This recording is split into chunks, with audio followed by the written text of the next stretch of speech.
మూల ప్రకృతిభిః ప్రకృ చెప్పాలి ప్రకృ చెప్పకూడదు మూల ప్రకృతిభిః మూల ప్రకృతిభిః మూల ప్రకృతిభిః చతుశ్చత్వారింశద్వసుదల చతుష్ అండి ఆ షాని తూతో కలుపుతూ చెప్పాలి చతుశ్చత్వారింశద్వసు ఆ దా కింద బాగుంది కదా షద్ అని దాని కలుపుతూ చెప్పాలి చతుశ్చత్వారింశద్వసుదల చతుశ్చత్వారింశద్వసుదల చతుశ్చత్వారింశద్వసుదల కళాశ్రత్రివలయ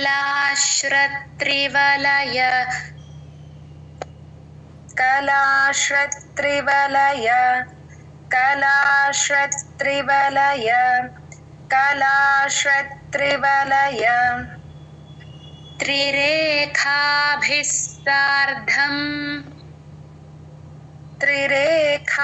త్రిరేఖాభిస్సార్ధం త్రిరేఖాభిస్సార్ధం త్రిరేఖాభిస్సార్ధం సార్ధం అది థాకి దగ్గరగా కొంచెం ఎక్కువగా ఒత్తి పలుకుతున్నారండి ఓకే మ్యామ్ త్రిరేఖాభిస్సార్ధం ఓకే తవ చరణ కోణాః పరిణతాః కోణాః అండి పాముందు విసర్గ ఎఫ్ లాగా చెప్పాలి తవ చరణ కోణాః పరిణతాః తవ చరణ కోణాః పరిణతాః తవ చరణ కోణాః పరిణతాః ఫస్ట్ లైన్ ఇందాక నేర్చుకోవడం కోసం హాఫ్ చెప్పుకున్నాం అండి ఇప్పుడు లైన్ అంతా కలిపే చదవాలి ఫస్ట్ లైన్ చతుర్భిః శ్రీకంఠైః శివ కంఠైష్ అని కలుపుకుంటే ఆ షా కింద షా ఒత్తు క్లియర్ గా వినపడుతుందండి చతుర్భిః శ్రీకంఠైః శివ యువతిభిః పంచభిరపి చతుర్భిః శ్రీకంఠైః శివ యువతిభిః పంచభిరపి చతుర్భిః కొంచెం మహాప్రాణాలు కొంచెం తగ్గించి చెప్పండి చతుర్భిః శ్రీకంఠైః శివ యువతిభిః పంచ ఒత్తుఠ చతుర్భిః శ్రీకంఠైః శివ యువతిభిః పంచభిరపి చతుర్భిః శ్రీకంఠైః శివ యువతిభిః పంచభిరపి చతుర్భిః శ్రీకంఠైః శివ యువతిభిః పంచభిరపి ప్రభిన్నాభిః శంభోర్నవభిరపి మూల ప్రకృతిభిః ప్రభిన్నాభిః శంభోర్నవభిరపి మూల ప్రకృతిభిః ప్రభిన్నాభిః శంభోర్నవభిరపి మూల ప్రకృతిభిః ప్రభిన్నాభిః శంభోర్నవభిరపి మూల ప్రకృతిభిః చతుశ్చత్వారింశద్వసుదలకళాశ్రత్రివలయ చతుశ్చత్వారింశద్వసుదలకళాశ్రత్రివలయ చతుశ్చత్వారింశద్వసుదలకళాశ్రత్రివలయ చతుశ్చత్వారింశద్వసుదలకళాశ్రత్రివలయ కళాశ్రత్రి ఆ షా కింద రా ఇంకొంచెం వినపడాలండి ఓకే మా చతుశ్చత్వారింశద్వసుదలకళాశ్రత్రివలయ త్రిరేఖాభిస్సార్ధం చరణకోణాః పరిణతాః త్రిరేఖాభిస్సార్ధం తవ చరణకోణాః పరిణతాః త్రిరేఖాభిస్సార్ధం తవ చరణకోణాః పరిణతాః त्रिरेखाभिः सार्धं तव चरणकोणाः परिणताः चतुर्भिः श्रीकण्ठैः शिवयुवतिभिः पञ्चभिरपि प्रभिन्नाभिः शम्भोर्नवभिरपि मूलप्रकृतिभिः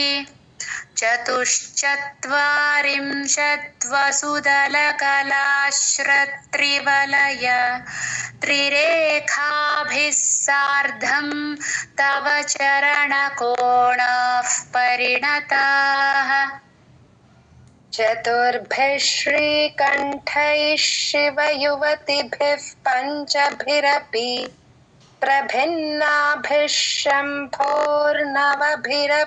मूलप्रकृतिभिः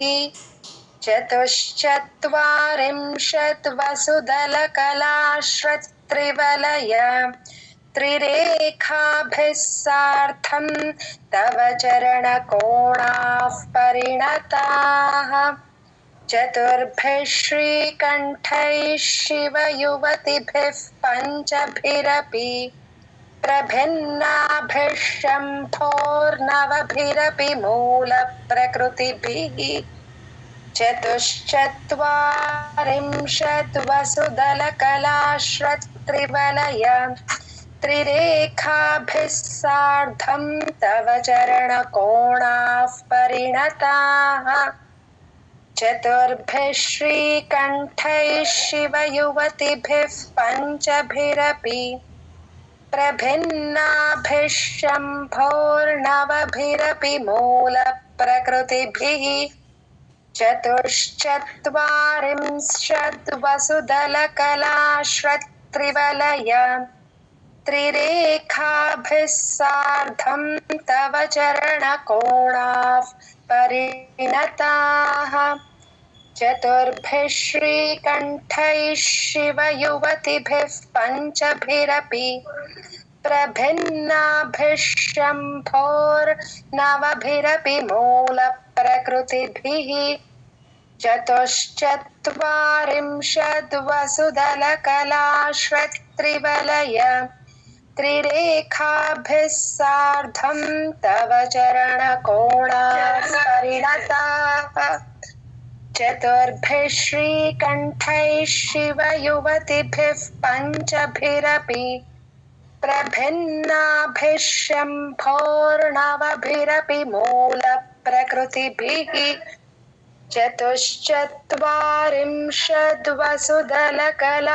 चतुश्चत्वारिंशद्वसुदलकलाश्रत्रिवलय त्रिरेखाभिः सार्धं तव चरणकोणाः परिणताः चतुर्भिः श्रीकण्ठैः शिवयुवतिभिः पञ्चभिरपि प्रभिन्नाभिः शम्भोर्नवभिरपि मूलप्रकृतिभिः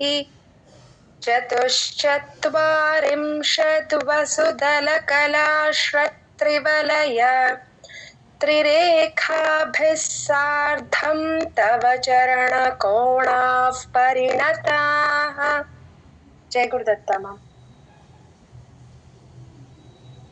त्वदीयं सौन्दर्यं त्वदीयं सौन्दर्यं त्वदीयं सौन्दर्यं त्वदीयं सौन्दर्यं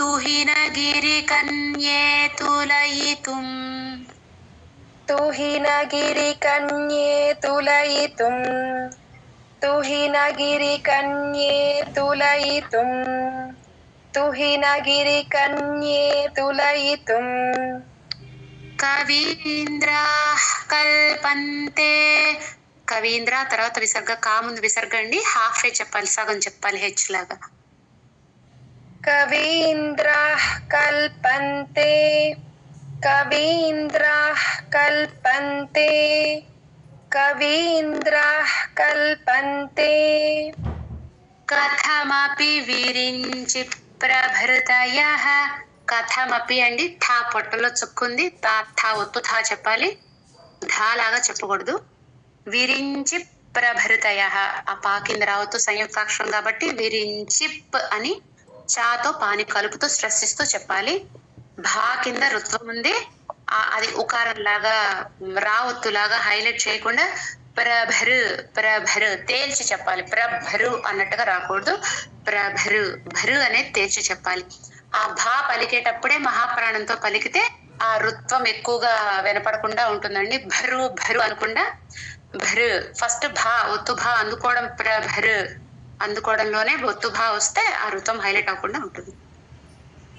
కథమపి విరించి ప్రభృతయః కథమపి విరించి ప్రభృతయః కథమపి విరించి ప్రభృతయః యదా లోకౌత్సుక్యాదమరలలనా లోకౌత్సుక్య అని కౌత్సు అని ఆ తాని కలుపుతూ చెప్పాలి. కౌతు యదా లోకౌత్సుక్యాదమరలలనా యదా లోకౌత్సుక్యాదమరలలనా యదా లోకౌత్సుక్యాదమరలలనా యాంతి మనసా యాంతి మనసా యాంతి మనసా యాంతి మనసా తపోభిర్దుష్ప్రాపామపి తపోభిర్దుష్ప్రాపామపి తపోభిర్దుష్ప్రాపామపి తపోభిర్దుష్ప్రాపామపి ఇక్కడ ఒక్కసారి అండి తపోభిర్ అది విడగొట్టి చెప్తాను ఒక్కసారి, కొంతమంది ఇబ్బంది పడతారు. అది తపోభిర్ ప్లస్ దుష్ ప్లస్ ప్రాపామపి అండి. ఎవరైనా నోట్ చేసుకుంటే నోట్ చేసుకోండి అమ్మా పెన్సిల్ తో. తపోభిర్ దుష్ ప్రాపామపి, మళ్ళీ చెప్తున్నాను, తపోభిర్ దుష్ ప్రాపామపి. గిరీశ సాయుజ్య పదవీం, సాయుజ్య లాగా రాకూడదండి, సాయుజ్య చా కింద యావత్తు క్లియర్ గా వినిపించాలి. గిరీశ సాయుజ్య పదవీం గిరీశ సాయుజ్య పదవీం గిరీశ సాయుజ్య పదవీం త్వదీయం సౌందర్యం తుహినగిరికన్యే తులయితుం త్వదీయం సౌందర్యం తుహినగిరికన్యే తులయితుం త్వదీయం సౌందర్యం తుహినగిరికన్యే తులయితుం త్వదీయం సౌందర్యం తుహినగిరికన్యే కవీంద్రాః కల్పంతే కథమపి విరించి ప్రభృతయః కవీంద్రాః కల్పంతే కథమపి విరించి ప్రభృతయః కవీంద్రాః కల్పంతే కథమపి విరించి ప్రభృతయః కవీంద్రాః కల్పంతే కథమపి విరించి ప్రభృతయః యదా లోకౌత్సుక్యాదమరలలనా యాంతి మనసా యదా లోకౌత్సుక్యాదమరలలనా యాంతి మనసా యదా లోకౌత్సుక్యాదమరలలనా యాంతి మనసా యదా లోకౌత్సుక్యాదమరలలనా యాంతి మనసా తపోభిర్దుష్ప్రాపామపి గిరీశ సాయుజ్య పదవీం తపోభిర్దుష్ప్రాపామపి గిరీశ సాయుజ్య పదవీం తపోభిర్దుష్ప్రాపామపి గిరీశ సాయుజ్య పదవీం तपोभिर्दुष्प्रापामपि गिरिशसायुज्य पदवीम् त्वदीयं सौन्दर्यं तुहिनगिरिकन्ये तुलयितुं कवीन्द्राः कल्पन्ते कथमपि विरिञ्चि प्रभृतयः यदा लोकौत्सुक्यादमरललनायान्ति मनसा तपोभिर्दुष्प्रापामपि गिरिशसायुज्य पदवीम् त्वदीयं सौन्दर्यं तुहिनगिरिकन्ये तुलयितुं कवीन्द्राः कल्पन्ते कथमपि विरिञ्चि प्रभृतयः यदा लोकौत्सुक्यादमरललनायान्ति मनसा దమర లలన లాగా చదవకూడదండి ఆ లలన తర్వాత ఆపండి ఆపితే ఓకే ఓకే యదా లోకౌత్సుక్యాదమరలలనాయాంతి మనసా మళ్ళీ ఇంకొకసారి చదువుతారా? నేను చదువు ఫస్ట్ నుంచి చదవనమ్మా ఈ లైన్ మళ్ళీ ఒకసారి యదా లోకౌత్సుక్యాదమరలలనాయాంతి మనసా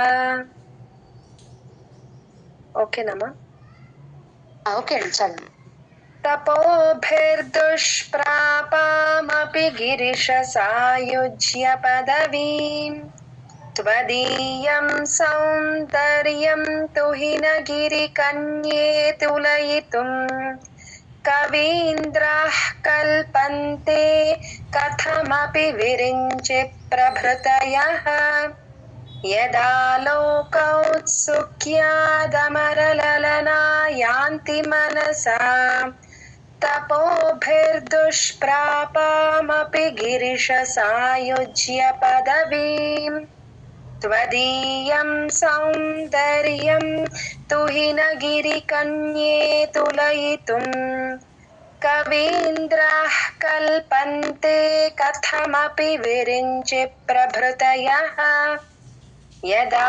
लोकौत्सुक्यादमरललनायान्ति मनसा तपोभिर्दुष्प्रापामपि गिरिशसायुज्य पदवीम् त्वदीयं सौन्दर्यं तुहिनगिरिकन्ये तुलयितुं कवीन्द्राः कल्पन्ते कथमपि विरिञ्चि प्रभृतयः यदा लोकौत्सुक्यादमरलनायान्ति मनसा तपोभिर्दुष्प्रापामपि गिरिशसायुज्य पदवीम्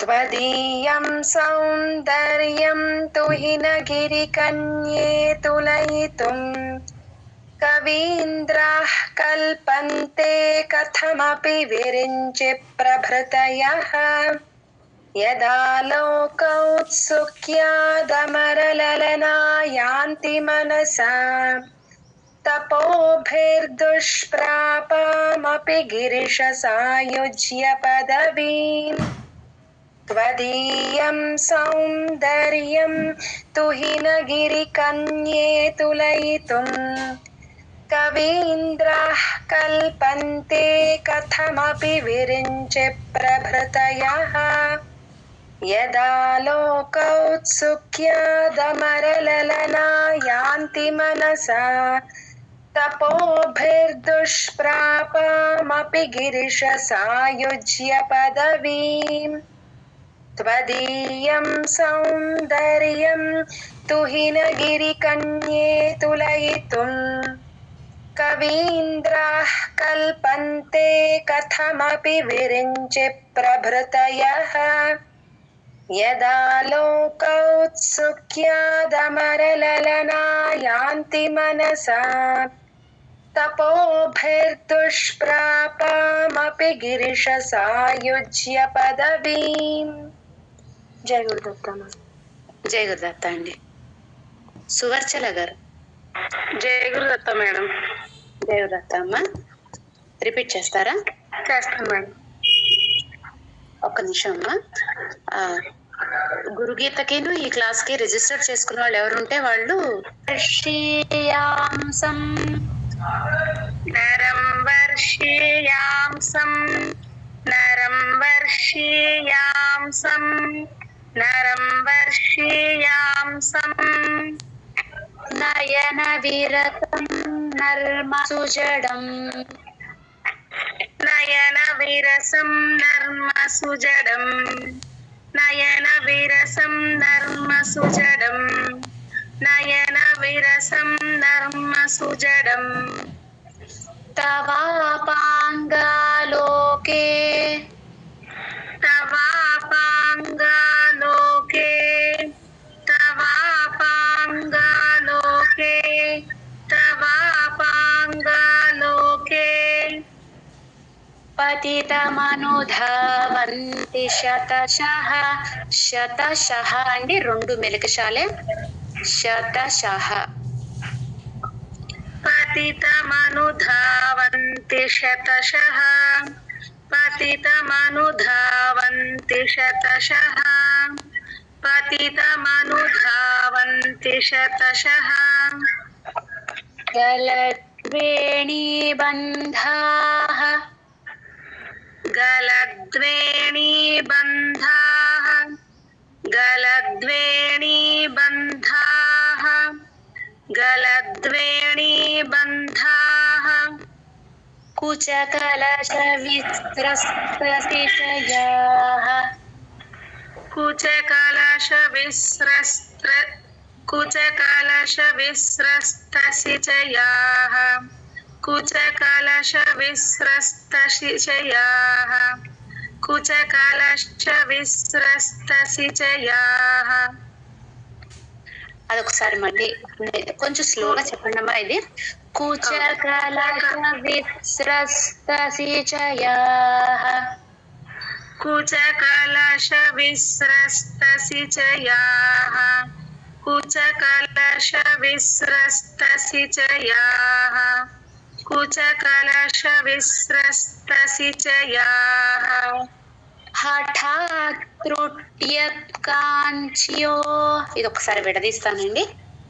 హఠాత్ ప్లస్ ఎవరైనా నోట్ చేసుకునే వాళ్ళు ఉంటే నోట్ చేసుకోండి అమ్మా. హఠాత్ ఆ తాని సగం చెప్పాలి.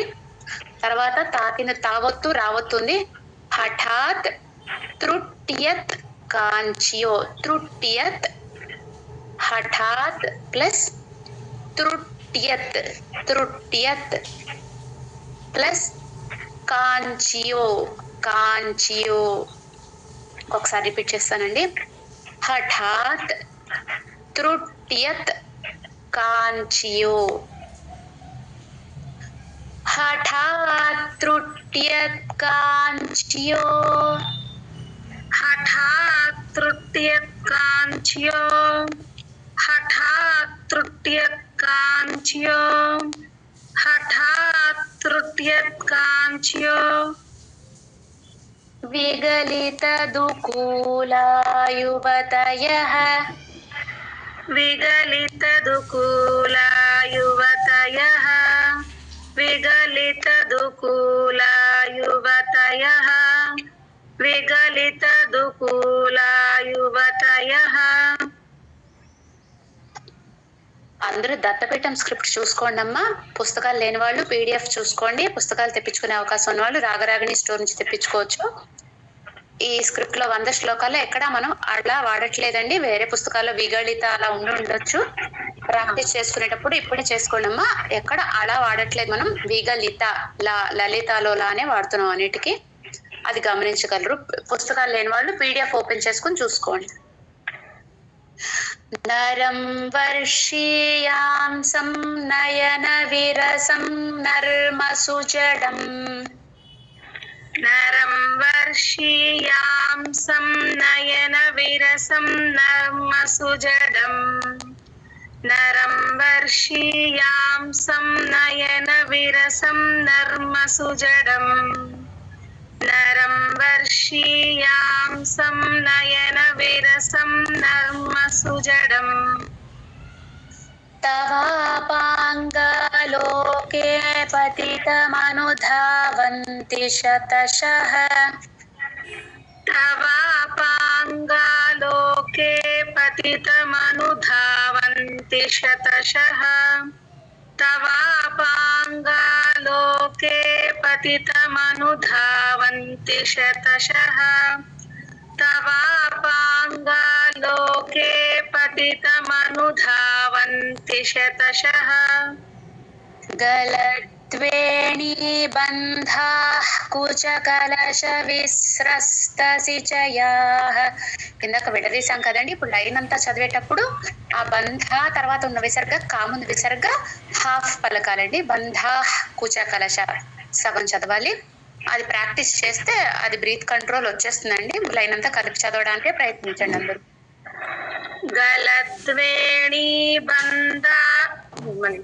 गलद्वेणीबन्धाः कुचकलशविस्रस्तसिचयाः गलद्वेणीबन्धाः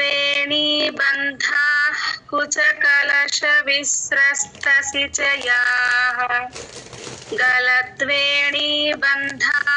कुचकलशविस्रस्तसिचयाः हठात् त्रुट्यत्काञ्च्यो विगलितदुकूला युवतयः हठात् त्रुट्यत्काञ्च्यो विगलितदुकूला युवतयः हठात् त्रुट्यत्काञ्च्यो विगलितदुकूला युवतयः हठात् त्रुट्यत्काञ्च्यो विगलितदुकूला युवतयः नरं वर्षीयांसं नयनविरसं नर्मसुजडं तवापाङ्गालोके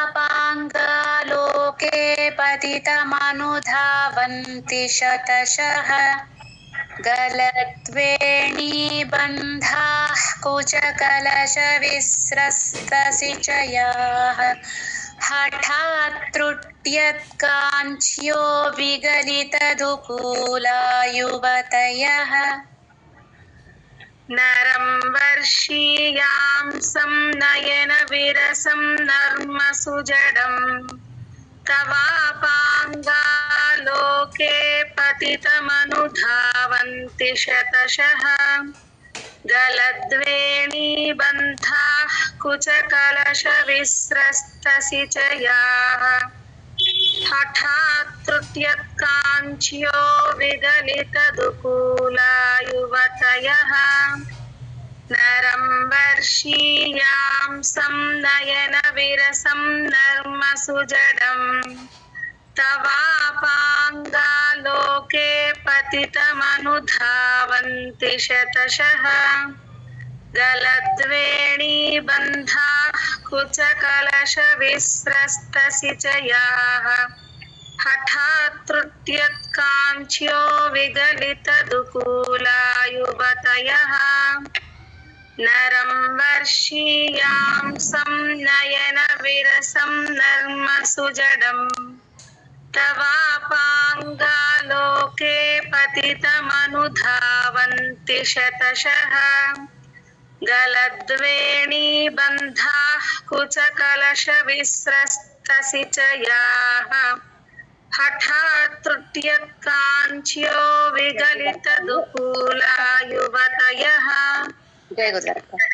హఠాత్ త్రుట్యత్కాంచ్యో ఆ త్రుట్యత్ అనేది కొంచెం ఫాస్ట్ గా అంటున్నారండి మిగిలిన వాటితో కంపేర్ చేస్తే. ఒకేలాగా हठात् त्रुट्यत्काञ्च्यो विगलितदुकूला युवतयः. ఇప్పుడు వచ్చిందా మేడం? ఇందక్కటి మీద పర్వాలేదండి, చదవండి. ఓకే. नरं वर्षीयांसं नयनविरसं नर्मसुजडं तवापाङ्गालोके पतितमनुधावन्ति शतशः गलद्वेणीबन्धाः कुचकलशविस्रस्तसिचयाः हठात् त्रुट्यत्काञ्च्यो विगलितदुकूला युवतयः నరం వర్షీయాంసం నయన విరసం నర్మ సుజడం తవాపాంగాలోకే పతితమనుధావంతి శతశః గలద్వేణీబంధాః కుచకలశ విస్రస్తసిచయాః హఠాత్రుట్యత్కాంచ్యో విగలితదుకూలా యువతయః నరం వర్షీయాంసం నయన విరసం నర్మ సుజడం తవాపాంగాలోకే పతితమనుధావంతి శతశః గలద్వేణీబంధాః కుచకలశ విస్రస్తసిచయాః హఠాత్రుట్యత్కాంచ్యో విగలితదుకూలా యువతయః నరం వర్షీయాంసం నయన విరసం నర్మ. దీర్ఘం తర్వాత సున్నా వచ్చింది, కొంచెం తగ్గించవచ్చండి, కొంచెం ఎక్కువ చెప్తున్నారు. వర్షీయాంసం ఒకటి, తవాపాంగ ఒకటి, లాస్ట్ లైన్ లో కాంచియో అది దీర్ఘం తర్వాత కొంచెం షార్ట్ చేయండి, కొద్దిగా తగ్గించండి. Okay madam. నరం వర్షీయాంసం నరం వర్షీయాంసం నయన విరసం నర్మ సుజడం తవాపాంగాలోకే పతితమనుధావంతి శతశః గలద్వేణీబంధాః కుచకలశ విస్రస్తసిచయాః హఠాత్రుట్యత్కాంచ్యో విగలితదుకూలా యువతయః. జయవ్రత మేడం వచ్చిందా మేడం? వచ్చింది. శీతౌషట్పంచాశద్విసమధిక పంచాశద్వి అండి, షద్ అని కలుపుతూ చెప్పాలి. శీతౌషట్పంచాశద్విసమధిక శీతౌషట్పంచాశద్విసమధిక శీతౌషట్పంచాశద్విసమధిక. అదొకసారి విడదీసి చెప్తానండి. షట్ షట్ ప్లస్ పంచాశద్ ప్లస్ ద్విసమాధిక. మళ్ళీ చెప్తున్నాను, షట్ ప్లస్ పంచాశద్ ప్లస్ ద్విసమాధిక. శీతౌషట్ పంచాశద్విసమధిక అది కలిపితే ఎలా వస్తుంది? పంచాశదుదకే పంచాశదుదకే పంచాశదుదకే పంచాశదుదకే. హుతాశేద్వా షష్టిశ్చతురధిక. ఆ ద్వా ఉంది కదండి, అది సంయుక్తాక్షరం. హుతాశేద్వా, షేద్ అని కలుపుతూ చెప్పడానికి ప్రయత్నించండి. ద్వా షష్టిష్, షష్టిష్ అని ఆ షా కింద చా ఉంది, ఆ ముందు అక్షరంతో షాని కలుపుతూ చతురధిక అని చెప్తే తేలిగ్గా వస్తుంది. ద్వా షష్టిష్ చతురధిక, ద్వా షష్టిష్ చతురధిక. చెప్పండి. హుతాశేద్వా షష్టిశ్చతురధిక హుతాశే. ఓకే ఒక్కసారి. హుతాశేద్వా షష్టిశ్చతురధిక హుతాశేద్వా షష్టిశ్చతురధిక హుతాశేద్వా షష్టిశ్చతురధిక. ఆ ద్వా కొంచెం లైట్ గా తేలిపోయినట్టు వస్తుందండి కలిపేటప్పుడు. నెక్స్ట్ టైం లైన్ చదివేటప్పుడు సరి చేసి. పంచాశదనిలే పంచాశదనిలే పంచాశదనిలే పంచాశదనిలే. దివి ద్విషట్త్రింశన్ మనసి చ. అదొకసారి వినండమ్మా, విడదీసి చదువుకుందాము. దివిద్వి, దీ కింద వా అవుతుంది, సంయుక్తాక్షరం కాబట్టి దివిద్ అని ఆ వాతో దాన్ని కలుపుతూ స్ట్రెస్ ఇస్తూ చెప్తాము. ఇప్పుడు రెండో పదం మొత్తం విడదీసి చదువుకుందాం. ద్విషట్, ద్విషట్, షా కింద షా ఉంది. ద్విషట్ త్రింశన్, త్రిమ్ అండి, తా కింద రావద్దు. అలా ఎందుకు చదువుతున్నామంటే టీ కింద తా ఒత్తు రావత్తు ఉన్నాయి కాబట్టి విడదీసేటప్పుడు ద్విషట్ త్రింశన్, తా కింద రావత్తు రాసుకోవాలి. త్రింశన్ మనసి, మనసి మనసి, ద్విషట్ త్రింశన్ మనసి. సరే మళ్ళీ మొత్తం కలిపి చదువుదాం. దివి ద్విషట్ త్రింశన్ మనసి చ, దేవి ద్విషట్ త్రింశన్ మనసి చ, దేవి ద్విషట్ త్రింశన్ మనసి చ, దేవి ద్విషట్ త్రింశన్ మనసి చ. చతుషష్టిరితి యే, చతుషష్టిరితి యే, చతుషష్టిరితి యే, చతుషష్టిరితి యే. మయూఖాస్తేషామప్యుపరి, మయూఖాస్తేషామప్యుపరి, మయూఖాస్తేషామప్యుపరి, మయూఖాస్తేషామప్యుపరి. కొద్దిగా స్లోగా చదవండి అమ్మా. ఓకే. తవ పాదాంబుజయుగం, తవ పాదాంబుజయుగం, తవ పాదాంబుజయుగం, తవ పాదాంబుజయుగం. ఫస్ట్ లైన్ క్షితౌ తర్వాత ఎక్కడ ఆపకుండా చదవటానికి ప్రాక్టీస్ చేయండి అమ్మా. క్షితౌ షట్ పంచాశద్విసమధిక పంచాశదుదకే, క్షితౌ షట్ పంచాశద్విసమధిక పంచాశదుదకే, క్షితౌ షట్ పంచాశద్విసమధిక పంచాశదుదకే, క్షితౌ షట్ పంచాశద్విస. షట్ లాగా వస్తుంది, కొంచెం ఎత్వం లాగా వస్తుంది. షట్ షట్ షట్. క్షితౌ షట్ పంచాశద్విసమధిక పంచాశదుదకే, క్షితౌ షట్ పంచాశద్విసమధిక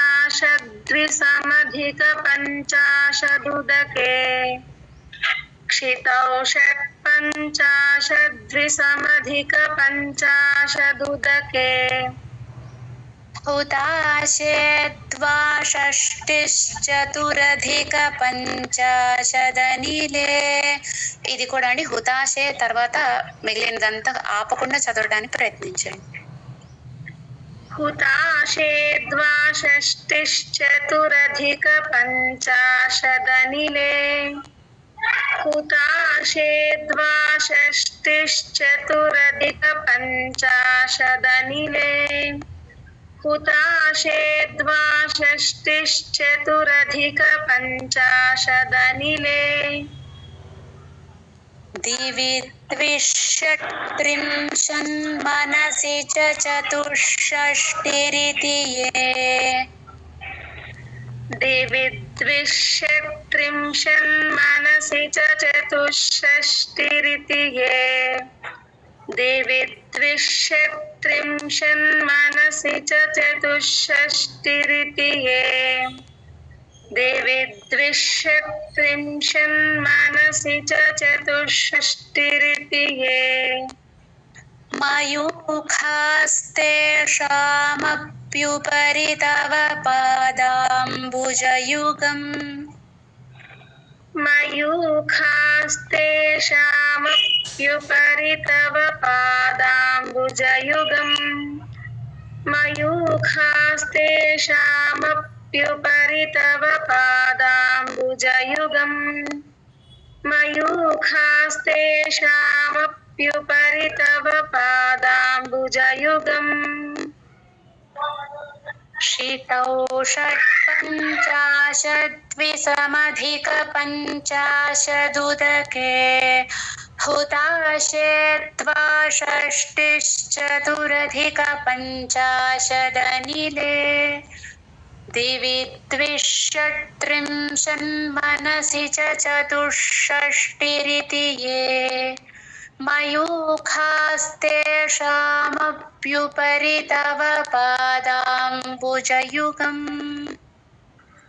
क्षितौ षट्पञ्चाशद्विसमधिकपञ्चाशदुदके हुताशे द्वाषष्टिश्चतुरधिकपञ्चाशदनिले दिवि द्विषट्त्रिंशन्मनसि च चतुष्षष्टिरिति ये मयूखास्तेषामप्युपरि तव पादाम्बुजयुगम् क्षितौ षट्पञ्चाशद्विसमधिकपञ्चाशदुदके हुताशे द्वाषष्टिश्चतुरधिकपञ्चाशदनिले दिवि द्विषट्त्रिंशन्मनसि च चतुष्षष्टिरिति ये मयूखास्तेषामप्युपरि तव पादाम्बुजयुगम् क्षितौ षट्पञ्चाशद्विसमधिकपञ्चाशदुदके हुताशे द्वाषष्टिश्चतुरधिकपञ्चाशदनिले दिवि द्विषट्त्रिंशन्मनसि च चतुष्षष्टिरिति ये मयूखास्तेषामप्युपरि तव पादाम्बुजयुगम् क्षितौ षट्पञ्चाशद्विसमधिकपञ्चाशदुदके हुताशे द्वाषष्टिश्चतुरधिकपञ्चाशदनिले दिवि द्विषट्त्रिंशन्मनसि च चतुष्षष्टिरिति ये मयूखास्तेषामप्युपरि तव पादाम्बुजयुगम् क्षितौ षट्पञ्चाशद्विसमधिकपञ्चाशदुदके हुताशे द्वाषष्टिश्चतुरधिकपञ्चाशदनिले दिवि द्विषट्त्रिंशन्मनसि च चतुष्षष्टिरिति ये मयूखास्तेषामप्युपरि तव पादाम्बुजयुगम् क्षितौ षट्पञ्चाशद्विसमधिकपञ्चाशदुदके हुताशे द्वाषष्टिश्चतुरधिकपञ्चाशदनिले दिवि द्विषट्त्रिंशन्मनसि च चतुष्षष्टिरिति ये मयूखास्तेषामप्युपरि तव पादाम्बुजयुगम् क्षितौ षट्पञ्चाशद्विसमधिकपञ्चाशदुदके हुताशे द्वाषष्टिश्चतुरधिकपञ्चाशदनिले दिवि द्विषट्त्रिंशन्मनसि च चतुष्षष्टिरिति ये मयूखास्तेषामप्युपरि तव पादाम्बुजयुगम् జయ గురుదత్త మేడం. జై గురుదత్త అండి. సూర్యకుమారి గారు. జై గురుదత్త మేడం. జై గురుదత్త. శరజ్యోత్స్నా శుద్ధాం. శరజ్యో అండి, జోగ జావత్తు యావత్తుంది, యా క్లియర్ గా వినపడాలి. తర్వాత జ్యోత్స్న, ఆ అత్ అనేది పట్టుకుని కొన్ని సెకండ్స్ అలా పట్టుకుని సస్టైన్ చేస్తేనే తా వినపడుతుంది, లేకపోతే తా సైలెంట్ గా అనిపిస్తుంది. చెప్పండి. శరజ్యోత్స్నా శుద్ధాం శరజ్యోత్స్నా శుద్ధాం శరజ్యోత్స్నా శుద్ధాం. జ్యోత్స్నా లాగా వినపడుతుందండి, తా పట్టుకోవాలి కొద్దిగా. శరజ్యోత్స్నా జ్యోత్స్నా శరజ్యోత్స్నా వినిపిస్తామే ఇప్పుడు. అంటే ఒకసారి చెప్తాను. శరజ్యోత్స్నా శుద్ధాం చాలమ్మా. శశియుత జటాజూట మకుటాం శశియుత జటాజూట మకుటాం శశియుత జటాజూట మకుటాం శశియుత జటాజూట మకుటాం వరత్రాసత్రాణ స్ఫటిక ఘుటికా. తా కింద రావద్దండి, 2 చోట్ల వచ్చాయి. 2 సంయుక్తాక్షరాలు ముందక్షరంతో కలుపుతూ చెప్పాలి. వరత్ర రత్ అని రాతో కలపాలి. తర్వాత త్రాసత్రాణ సత్ర సత్ అని అక్కడ కూడా కలిపి చెప్పాలి. తర్వాత స్ఫటిక సా కింద ఒత్తు థా ఉందండి, పాప అది కొంచెం గట్టిగా ఒత్తి చెప్తే గాని చాలా మందికి మహాప్రాణం చెప్పినట్టు వినపడదు. త్రాణ స్ఫటిక నస్థ అది కూడా కలుపుతూ చెప్పాలి. వరత్రాసత్రాణ స్ఫటిక ఘుటికా వరత్రాసత్రాణ స్ఫటిక ఘుటికా వరత్రాసత్రాణ స్ఫటిక ఘుటికా వరత్రాసత్రాణ స్ఫటిక ఘుటికా పుస్తకకరాం పుస్తకకరాం పుస్తకకరాం పుస్తకకరాం సకృన్నత్వానత్వా సకృ అండి, కా కింద రుత్వం ఉంది, స్ట్రెస్ రాకుండా క్రూ రాకుండా సకృన్నత్ కృన్ సకృ సకృ లైట్ గా రావాలి. సకృన్నత్వానత్వా సకృన్నత్వానత్వా సకృన్నత్వానత్వా. మరి ఎక్కువ తేల్చి చెప్తున్నారమ్మా. సకృన్నత్వా సకృన్ సకృన్నత్వానత్వా. కథమివ కథ అండి, థా ఒత్తు థా చెప్పాలి. కథమివ సతాం సన్నిదధతే కథమివ సతాం సన్నిదధతే కథమివ సతాం సన్నిదధతే కథమివ సతాం సన్నిదధతే. సన్నిదధతేలో మొదటి ధ మహాప్రాణం లేదండి, రెండో ధాకి ఉంది. ఫస్ట్ది ఎంత తేలిగ్గా చెప్తే తర్వాత ధ అంత ఒత్తు ధ అంత ఈజీగా వస్తుంది. దధ దధతే దధ మొదటి ధ తేలిగ్గా అందుకోవాలి, అప్పుడు రెండోది ఒత్తు ధ ఈజీగా వస్తుంది. మధు క్షీరద్రాక్ష క్ష సంయుక్తాక్షరం అండి. మధు క్షి ధుక్షి అని ప్రశ్నిస్తూ చెప్పాలి. ఆ ద్రాక్షలో ద్రా కూడా అంతే. క్షీర ద్రాక్ష రద్ర స్ట్రెస్సిస్తూ చెప్పాలి. మధు క్షీరద్రాక్ష మధు క్షీరద్రాక్ష మధు క్షీరద్రాక్ష.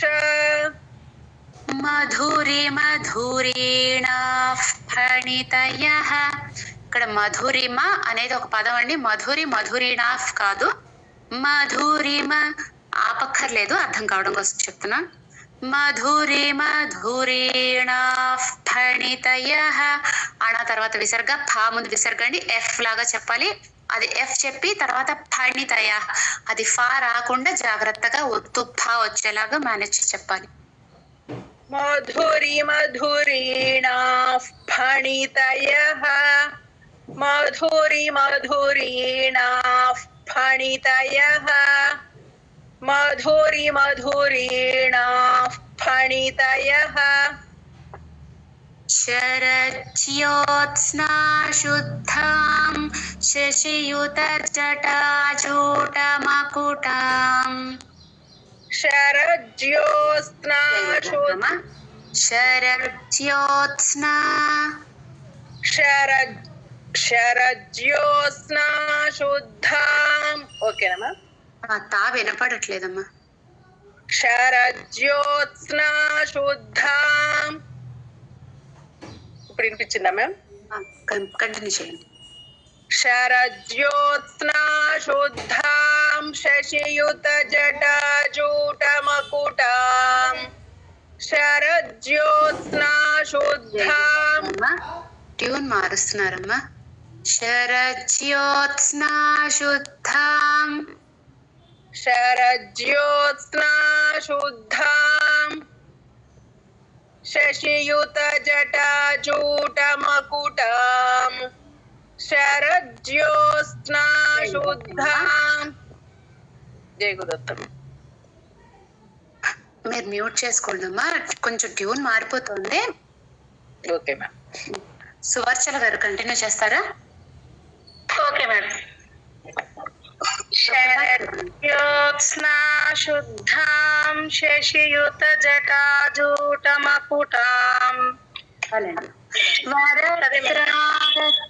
వరత్రాణస్ఫటిక ఘుటికా పుస్తకకరాం వరత్రాసత్రాణస్ఫటికఘుటికా పుస్తకకరాం వరత్రాసత్రాణస్ఫటికఘుటికా పుస్తకకరాం వరత్రాసత్రాణస్ఫటికఘుటికా పుస్తకకరాం తకృన్నత్వా నత్వా కథమివ సతాం సన్నిదధతే సకృన్నత్వా నత్వా కథమివ సతాం సన్నిదధతే సకృన్నత్వా నత్వా కథమివ సతాం సన్నిదధతే సకృన్నత్వా నత్వా కథమివ సతాం సన్నిదధతే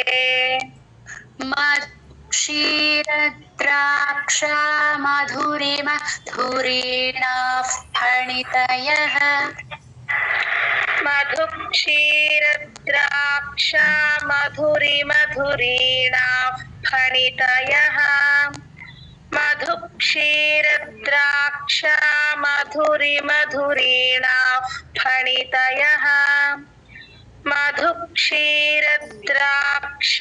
మధురిమధురీణాః ఫణితయః శరజ్యోత్స్నా శుద్ధాం శశియుతజటాజూటమకుటాం వరత్రాసత్రాణస్ఫటికఘుటికా పుస్తకకరాం సకృన్నత్వా నత్వా కథమివ తతాం సన్నిదధతే మధుక్షీరద్రాక్ష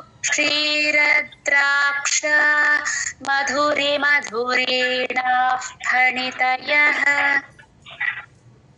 శరజ్యోత్స్నా శుద్ధాం శశియుతజటాజూటమకుటాం వరత్రాసత్రాణస్ఫటికఘుటికా పుస్తకకరాం సకృన్నత్వా నత్వా కథమివ సతాం సన్నిదధతే మధుక్షీరద్రాక్ష మధురిమధురీణాః ఫణితయః శరజ్యోత్స్నా శుద్ధాం శశియుతజటాజూటమకుటాం వరత్రాసత్రాణస్ఫటికఘుటికా పుస్తకకరాం సకృన్నత్వా నత్వా కథమివ సతాం సన్నిదధతే మధుక్షీరద్రాక్ష మధురిమధురీణాః ఫణితయః శరజ్యోత్స్నా